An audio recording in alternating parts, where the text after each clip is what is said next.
विचार करिए। वो तो गोकर्ण नहीं होते, नहीं तो उसकी भी मुक्ति नहीं मिलती। गोकर्ण ने समझाया,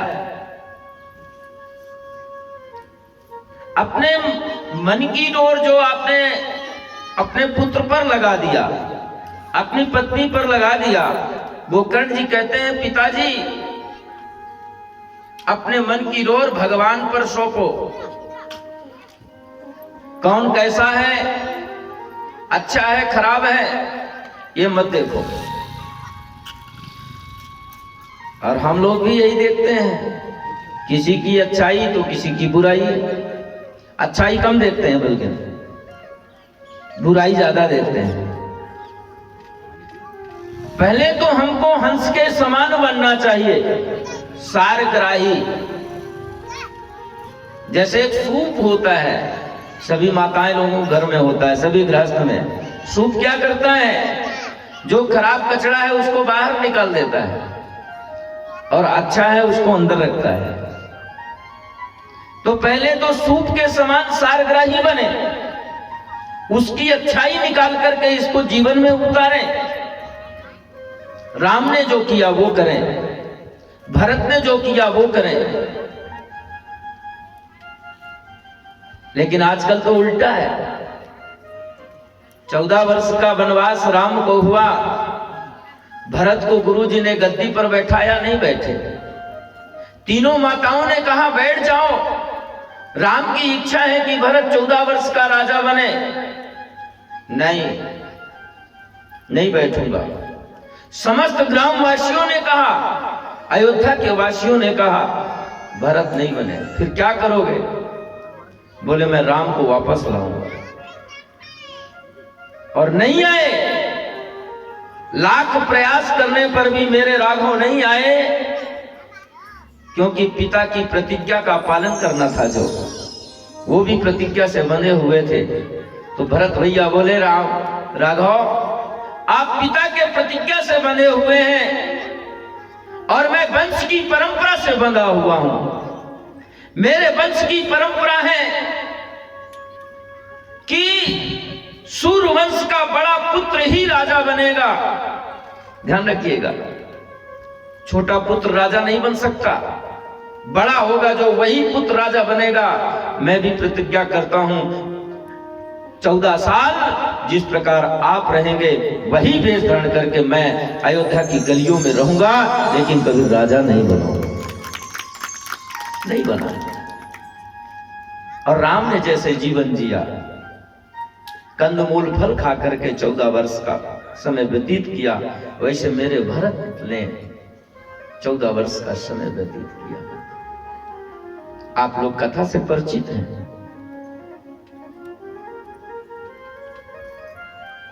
राम जी भी धन्य हो गए, लखन को रोके, लखन तू मेरे साथ मत जा, जंगल में कष्ट है, भूखा रहना पड़ेगा, प्यासा रहना पड़ेगा, लाखों जीव जंतु, बड़े बड़े हिंसक जानवर रहेंगे। माता पिता की सेवा कर भैया। लखन ने कहा भैया मैं आपके बिना नहीं जी सकता। उसने भी 14 वर्ष का राज ठुकरा दिया। शत्रुघ्न को देखें, मेरा भाई लखन राम की सेवा करेगा, मैं भरत की सेवा करूं। कोई चाह नहीं, मन में कोई कल्पनाएं नहीं, सिर्फ कल्पना यह है कि मेरे राघव खुशी कैसे रहेंगे, उनको सुख क्या मिलेगा। तीनों भाइयों का यही लक्ष्य है कि राम का जीवन सुख में कैसे होगा। बंधुओं, राम भी अपने भाइयों को देख करके कह दिया, ये संसार के जो भाई हैं, आज मैं धन्य हो गया। संसार के भाई जो हैं ये संपत्ति का बंटवारा करते हैं, लेकिन मेरे भाई ऐसे हैं कि जो मेरी विपत्ति का बंटवारा कर रहे हैं। तो उनको देखें, अपने मन की डोर भगवान। तो पहले अच्छाई ग्रहण करें, और जब अच्छाई ग्रहण कर लें तो उससे आसक्त नहीं हो कि पंडित जी खूब अच्छी कथा कर रहे हैं, बहुत अच्छे, काम करो, उनसे जुड़ जाओ। उनसे जुड़ो मत, जुड़ो भगवान से। पंडित जी अच्छी कथा क्यों कर रहे हैं? ये संत देवा इतने तपस्वी क्यों हैं? इतने चमत्कारी क्यों हैं? ये भगवान की कृपा के कारण है। ये इतने अच्छे क्यों हैं? किसके कारण? भगवान के कारण। तो भगवान से जोड़े अपने मन की डोर, तो संसार में आसक्ति नहीं होगी।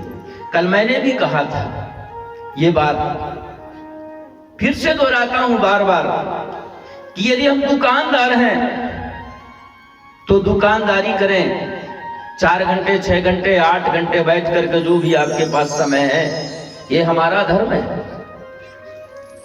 हम कोई पद पे बैठे हैं, मंत्री मिनिस्टर बने हुए हैं, तो उस पद को भी हम निभाएं। कुर्सी आपको नहीं छोड़ना है कि कुर्सी छोड़ करके बाबा बन जाओ, हमें नहीं कह रहे।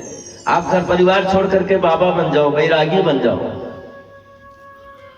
यदि किसान है तो आप खेत में काम करें, कोई रोका नहीं है। लेकिन मेरा निवेदन है कि खेत में काम करते करते, अपना व्यापार करते करते, अपने पद को संभालते संभालते गोविंद को नहीं भूलना, मेरे राम को नहीं भूलना। और जिसने अपना पद संभालते हुए राम को याद कर लिया, वो समझ लो कि अपनी मन की डोर भगवान से जोड़ बंद हो, गोविंद से जोड़ो। 1 मिनट भी यदि मेरे गोविंद के भजन के बिना, मेरे राम के भजन के बिना समय निकल गया, उसका पश्चाताप करो। वो समय हमने व्यर्थ में गंवा दिया। लेकिन हम तो मन की डोर किससे जोड़े हुए हैं? संसार की तरफ से। एक कथा छोटी सी मेरे को याद आ गई। एक पंडित जी थे, उनको भांग खाने का बड़ा शौक था। मथुरा में विश्राम घाट में यमुना जी में नौका चलाने का काम करते थे।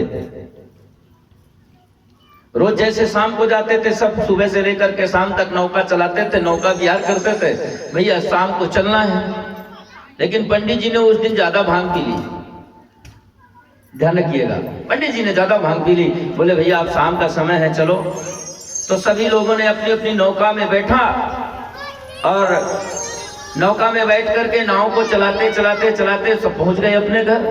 पंडित जी भी नौका में बैठे, वो भी चलाते गए। खेवट कुछ होता ना नौका को चलाने वाला, रात भर चलाए। अब भांग के नशे में तो मस्त थे बंधुओं। अब जैसे देखे कि सूर्योदय होने लगा, क्या बात है, मैं डेली 2 घंटे में पहुंच जाता था अपने घर। आज जो है मैं रात्रि भर चला लेकिन पहुंच नहीं पाया। सब अपने अपने घर चले गए। आखिर कारण क्या है? जब सुबह भांग का नशा उतरा, देखे कि उनकी नौका की जो डोरी है ना, वो खूंटी में बंधी हुई है। उसको छोड़ना भूल गए, नहीं पहुंच पाए, वहीं के वहीं रह गए। ठीक इसी प्रकार हम चलते तो खूब हैं, हम सोचते हैं इस भव सागर से पार हो जाएं, लेकिन हमारी जो मन की डोर है वो संसार में ज्यादा बंधी हुई है। जब तक उस मन की डोरी को हम संसार से थोड़ा अलग करके भगवान की तरफ नहीं जोड़ेंगे, भगवान की तरफ नहीं मोड़ेंगे, जब तक हम इस संसार में चलते रहेंगे और हमारा कल्याण नहीं होगा। ध्यान रखिए। आत्मदेव कल सुना, घर छोड़ करके चले गए। धुंधकारी अब अकेले था और कहते हैं ज्यादा सुंदर का होना, ध्यान रखिएगा, ज्यादा सुंदरता भी नहीं होना चाहिए, ज्यादा रूपवान नहीं होना चाहिए, ज्यादा ध्यान का भी होना, सुंदर जवानी का होना, अच्छे पद पर अच्छे पद का मिल जाना, ध्यान रखिएगा, और अच्छे खानदान में जन्म ले लेना। ये चीजें अगर किसी मनुष्य के पास हैं और अज्ञानता नहीं है तो ध्यान रखिएगा उसका पतन जल्दी होगा, क्योंकि वो अपने पद का गलत फायदा उठाएगा। मैं मंत्री हूं भाई, बुद्धि तो है नहीं, गलत करेगा तो जल्दी नष्ट होगा।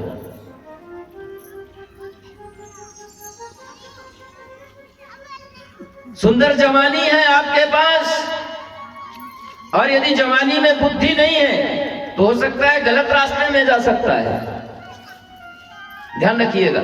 अच्छा खानदान, बाप दादा का नाम हो, उस खानदान में जन्म ले लिया और बुद्धि नहीं है तो अच्छा खानदान भी उसके नाश का कारण बन जाएगा, क्योंकि उसके बाप दादा का है, कुछ भी करे कोई बोलेगा तो है नहीं, नाम है उसका और बुद्धि नहीं है। कुछ लोग ऐसे होते हैं, बोलो राधे राधे।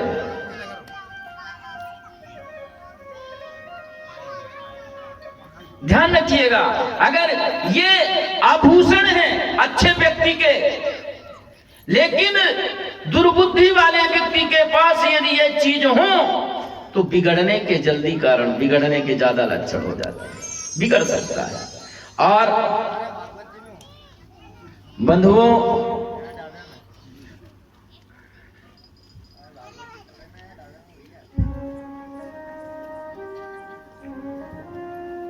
धुंधकारी को कोई रोकने वाला नहीं, दूसरा एक मालिक नहीं हो कोई टोकने वाला, ये भी है। कोई मालिक नहीं हो रोकने, बेटा क्या करते हो क्या नहीं करते हो, तो फिर जल्दी बिगड़ेगा, जल्दी नाश होगा।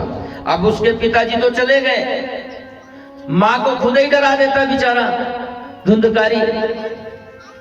एक दिन आया, ये बता पिताजी ने धन कहां गाड़ के रखा है, बता। अरे बेटा तू तो सब पहले ही चुरा करके ले गया है, जुआ शराब में तूने नष्ट कर दिया है, अब कहां मिले, कुछ भी नहीं है। तो